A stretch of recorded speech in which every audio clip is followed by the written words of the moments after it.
Friends, ಇವತ್ತಿನ recipe ಸಬ್ಬಸಿಗೆ ಸೊಪ್ಪಿನ ಕರಿ ಯಾವ ಥರ ಮಾಡೋದು ನೋಡೋಣ ಬನ್ನಿ. ಫಸ್ಟು ಸಬ್ಬಸಿಗೆಯನ್ನು ತಗೊಳ್ಳಿ, ನೀಟಾಗಿ ಕ್ಲೀನ್ ಮಾಡಿಕೊಂಡು ಕಟ್ ಮಾಡ್ಕೊಳ್ಳಿ. ಇಲ್ಲಿ ನಾನು ಹೆಸರುಬೇಳೆ ಆಲ್ರೆಡಿ ಬಾಯ್ಲ್ ಮಾಡಿ ಇಟ್ಕೊಂಡಿದ್ದೀನಿ. ಇಂಗ್ರೀಡಿಯೆಂಟ್ಸ್ ನೋಡಿ ಏನೇನು ಬೇಕಾಗುತ್ತೆ ಅಂತ. ತುಂಬ ಸಿಂಪಲ್ ಆಗಿರುತ್ತೆ, ಈಸಿಯಾಗಿರುತ್ತೆ. ಡೆಫಿನೆಟಾಗಿ ಟ್ರೈ ಮಾಡಿ. ಬಾಣಂತಿಗಳು ಇದನ್ನು ಯೂಸ್ ಮಾಡ್ಬೋದು, ಯಾಕಂದರೆ ಸಬ್ಬಸಿಗೆಯಲ್ಲಿ ಆಗಲಿ ಆಮೇಲೆ ಹೆಸರುಬೇಳೆಯಲ್ಲಿ ತುಂಬಾ ಹಾಲು ಪ್ರೊಡಕ್ಟ್ ಮಾಡುವ ಅಂಶಗಳು ಇರುತ್ತೆ. ಸೊ ಇದನ್ನು ಯೂಸ್ ಮಾಡ್ಕೋಬೋದು. ಒಂದು ಬಾಣಲಿ ತೊಗೊಳ್ಳಿ, ಅದರಲ್ಲಿ 2 ಟೀ ಸ್ಪೂನ್ ಆಯಿಲ್ ಹಾಕ್ಕೊಳ್ಳಿ. ಆಮೇಲೆ ಅರ್ಧ ಚಮಚೆ ಸಾಸಿವೆ, ಅರ್ಧ ಚಮಚೆ ಜೀರಿಗೆ,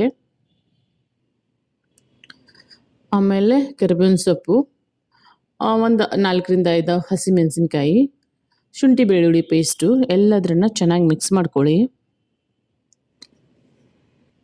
ಈರುಳ್ಳಿ ಒಂದು ಸಣ್ಣ ಕಟ್ ಮಾಡಿರೋದು. ತುಂಬಾ ಈಸಿ ರೆಸಿಪಿ, ಡೆಫಿನೆಟಾಗಿ ಟ್ರೈ ಮಾಡಿ, ಹೆಲ್ದಿಯಾಗಿರುತ್ತೆ. 1-2 ನಿಮಿಷ ಕುಕ್ ಆಗಕ್ಕೆ ಬಿಟ್ಬಿಡಿ. ಇವಾಗ ಸ್ವಲ್ಪ ಹಿಂಗು, ಆಮೇಲೆ ಇವಾಗ ಸಬ್ಬಸಿಗೆ ಸೊಪ್ಪನ್ನು ಮಿಕ್ಸ್ ಮಾಡಬೇಕು. ಚೆನ್ನಾಗಿ ಮಿಕ್ಸ್ ಮಾಡ್ಕೊಳ್ಳಿ. ನಾನು ಹೆಸರುಬೇಳೆನ ಅರ್ಧ ಗಂಟೆ ಮುಂಚೆ ನೀರಲ್ಲಿ ಇಟ್ಬಿಟ್ಟು ಆಮೇಲೆ ಕುಕ್ಕರಲ್ಲಿ ಟೊಮ್ಯಾಟೊ ಮತ್ತು ಹೆಸರುಬೇಳೆನ ಸ್ವಲ್ಪ ಎಣ್ಣೆ ಹಾಕಿಬಿಟ್ಟು ಜೀರಿಗೆ ಹಾಕಿ ಉಪ್ಪು ಹಾಕಿ ಕುದಿಸ್ಕೊಂಡಿದ್ದೆ. ಸೊ ಅದನ್ನು ರೆಡಿ ಮಾಡಿ ಇಟ್ಕೊಳ್ಳಿ. ಸೊ ಅದನ್ನು ಮಾಡಿಕೊಂಡ್ರೆ ಇದೆಲ್ಲ ರೆಡಿ ಮಾಡೋಕ್ಕೆ ಈಸಿ ಆಗುತ್ತೆ. ಇವಾಗ ಇದರಲ್ಲಿ ಟೇಸ್ಟಿಗೆ ತಕ್ಕಂಗೆ ಸಾಲ್ಟು ಮತ್ತು ಹಿಂಗೆ ಹಾಕಿಬಿಟ್ಟು ಫ್ರೈ ಮಾಡ್ಕೊಳ್ಳಿ 1-2 ನಿಮಿಷ. ಹಾಗೆ ಲಿಡ್ ಕ್ಲೋಸ್ ಮಾಡಿ ಬಿಟ್ಬಿಡಿ, ಸಾಫ್ಟಾಗಿ ಫ್ರೈ ಆಗುತ್ತೆ.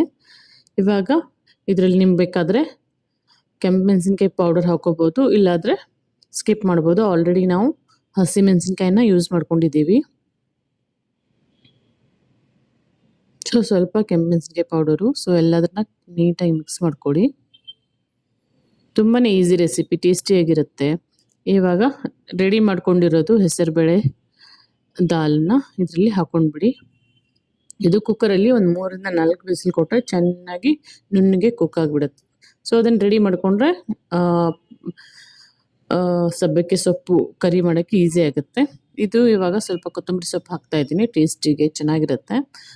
ಬೇಕಾದರೆ ಹಾಕ್ಬೋದು, ಬೇಡಾದರೆ ಸ್ಕಿಪ್ ಮಾಡ್ಬೋದು.